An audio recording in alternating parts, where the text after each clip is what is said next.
tama po ba, Professor Shelo? In summary, since walang systematic kung paraan para pumatrack natin kung paano nangyari, paano sila nag-come up with NEP, lahat sila.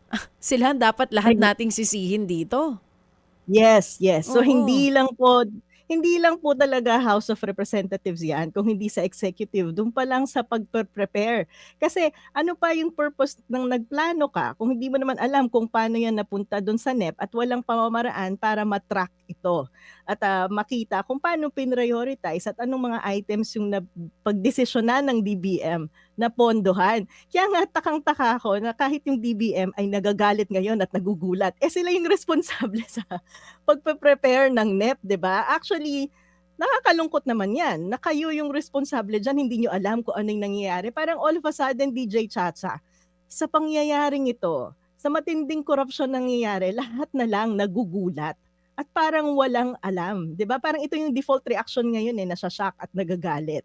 Pero sinong accountable? Parang lahat naguhugas ng kamay, 'di ba?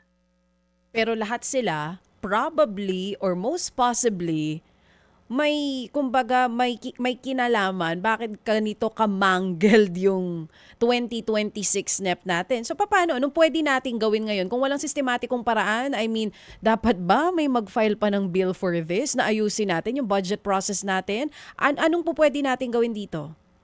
Common sense po 'yan, DJ Chacha. Mm. Tingin ko puwede yang i-demand ng mga congressman ngayon kung sincero talaga silang ayusin at tanggalin yung matinding korupsyon diyan sa budget at bawasan yung mga insertion nila, na hingin dito sa NEDA, sa DPWH at sa DBM na ayusin itong budget ng DPWH at ipakita na itong mga items na nakasaksak ngayon para pondohan ng infrastructure ng DPWH ay nakapasok dun sa priority plan ng Pilipinas. Para naman, kasi hindi naman nawawala yung priority plan nandiyan naman nag-i-exist. So kailangan may justification kung bakit yan ang nakalagay sa budget at bakit yan ang kailangan nating i-prioritize. At imposibleng hindi nila yan kayang gawin.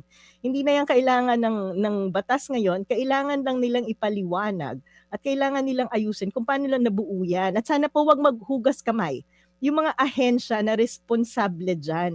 Hindi yung parang maang-maangan tayo at lahat tayo ay nagugulat at nagagalit dahil at some point, kayo po ang accountable kung bakit nagkaroon ng ganyan kapangit at ganyan kakorap na budget ang ating bansa.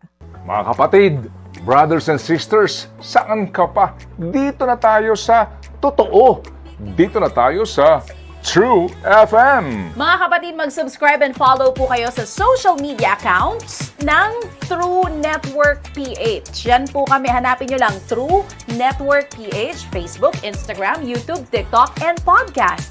Mapa Apple or Spotify man yan, mahahanap nyo kami. Lahat ng mga napapanood at napapakinggan nyo po sa programa, nasa social media accounts namin yan. So paano mga kapatid? See you sa social media!